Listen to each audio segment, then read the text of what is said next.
So I thought today to talk a little bit further about what Vinabachoni brought up yesterday about this idea about moving towards suffering and kind of what that means. And, often we compound our difficulties with how we react to them. And of course, it's so important to remember that we're all so alike and so connected in terms of every one of us want happiness, and every one of us, we don't want to suffer.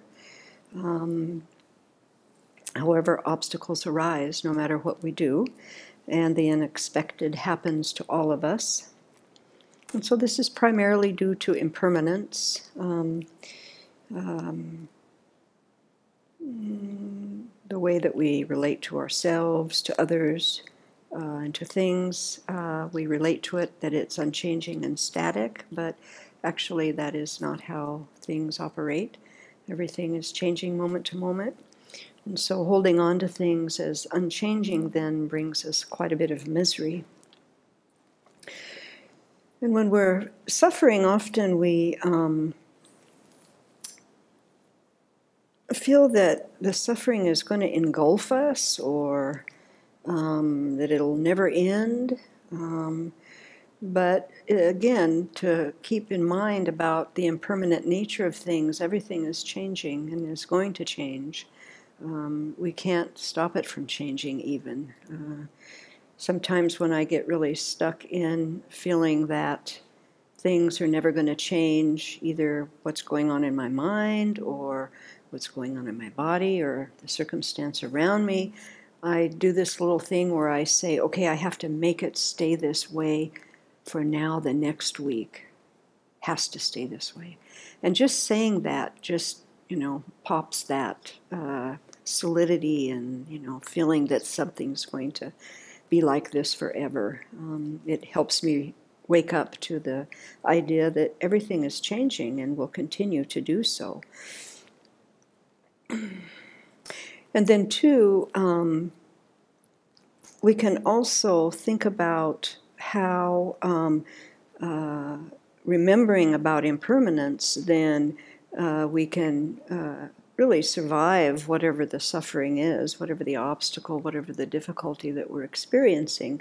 It's easier to survive it by appreciating what we've learned, finding meaning in what we're going through, and so not to come out on the other side by feeling embittered and defeated, but instead to feel stronger and wiser. That's the way that we want to approach any of these things that are challenges and difficulties in our life. The depth of our suffering can also result in the height of our joy. Shantideva, who was an 8th century Indian Buddhist monk and scholar, he described the virtues of suffering. Because of the shock suffering causes us, our arrogance often falls away. Suffering also gives rise to compassion for all others who are suffering.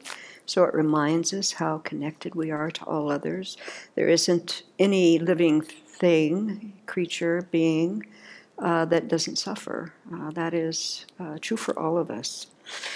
Also, we can learn about what we learn through our suffering is that to avoid actions that will bring suffering to others. So one of the activities that I get to do at the Abbey is to correspond with inmates who are studying, practicing Buddhism all across the country. It's very helpful to my mind. It's a joy to do because these are very serious practitioners, and it gives me so much hope in humans and their ability to change. And they're really experts about taking suffering onto the path, and this idea about turning lemons into lemonade, they really know how to do this. So I thought to read just a few excerpts from some letters from an inmate named Al. He's incarcerated in North Carolina. He's 38 now. He was sentenced to life in prison when he was 20 for murder. So he's been incarcerated for 18 years. And here's some examples of his methods of transforming his mind and behavior by applying Buddhist thought training methods. He writes, "This past Tuesday at work I found myself engaged in complaining with Ronnie about guys who try to use us financially. When it was done, I felt sick, both mentally and in my stomach. I knew it was wrong. I was wrong for doing it, and then I beat myself up for it. The next day I was quiet, and Ronnie asked if I was okay. During the morning break, I explained to him that complaining does not benefit anyone. I told him that in Buddhism, right speech includes refraining from harsh, slanderous, and frivolous speech, and I was guilty of all of that. He understood and thought I made a valid point. You've written before about complaining. I remember in one book you described how we feel justified and vindicated when someone acknowledges and agrees with our ridicule of others. It is true. But now that I understand how wasteful and harmful that speech is, I feel sick when I do it. Step by step, I will become better with my speech." He then writes in another letter, "I still experience anger, but a huge difference is that I'm now aware of it and quickly regret the feeling."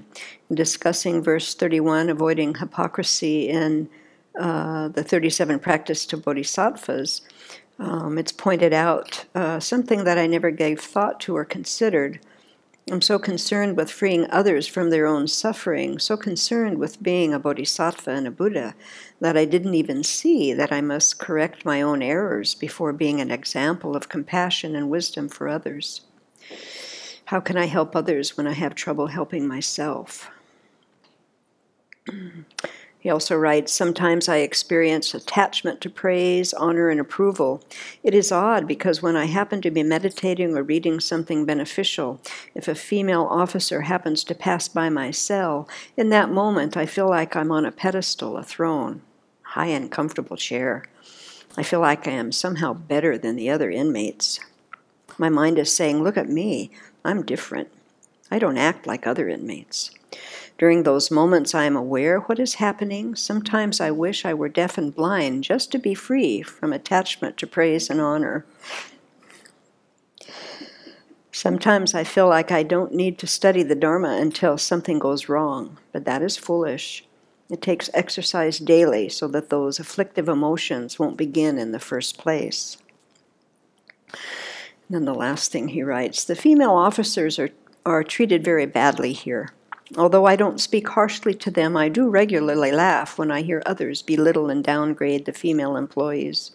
There is a particular officer, Ms. G., who receives far worse treatment than all the others.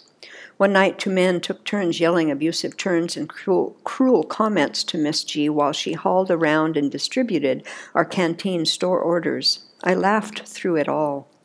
When Miss G brought my order and the order of my cellie, who happened to be one of the men yelling obscenities, she politely asked each of us if she could place our bags of food on the floor while she opened the trap door. I told her sure, and my cellie nodded his head. Then I thanked her for the food, and she said, 'You're welcome.' I was taken aback. I placed the bag on the bed and sat on the chair and contemplated what had just happened. This woman who was spoken to in a terribly harsh way, this woman who I laughed at when she was insulted, was beyond me in the practice of tolerance.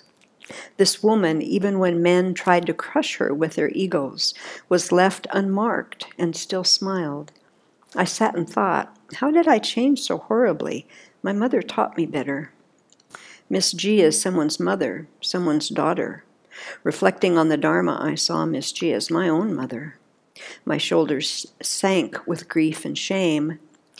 Then in reading the book 37 Practices to Bodhisattvas, I came across the story of the Tibetan monk who was tortured and malnourished while imprisoned in China. After being released, he went to India and met the Dalai Lama, who asked him what was the hardest part of his time in prison. The monk said that he was afraid of losing his compassion for the guards. This is the kind of compassion that I want to cultivate for the guards around me. I already have made changes.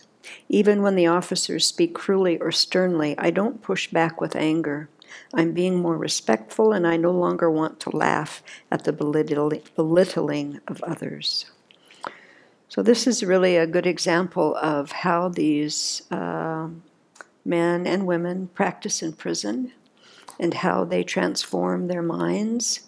And it really often, especially at first when I started writing them, how it shattered my preconceived ideas about what a murderer was and what that meant. And when I think about the environment in prisons, especially nowadays, and how these men have the fortitude and the strength of mind to practice in those kinds of settings, it's just astounding to me. It's quite humbling. And this guy, he probably has been practicing maybe, I don't know, 10 or 12 years is all. And, look where he is. So that always brings such joy to my mind to remember that all of us, no matter what our circumstance, we can make choices and choose how we want to react, whatever suffering situation we're involved in. And as we continue to do that, then we transform our minds and we stay connected to others around us, and we really are able to create some peace in this very chaotic world.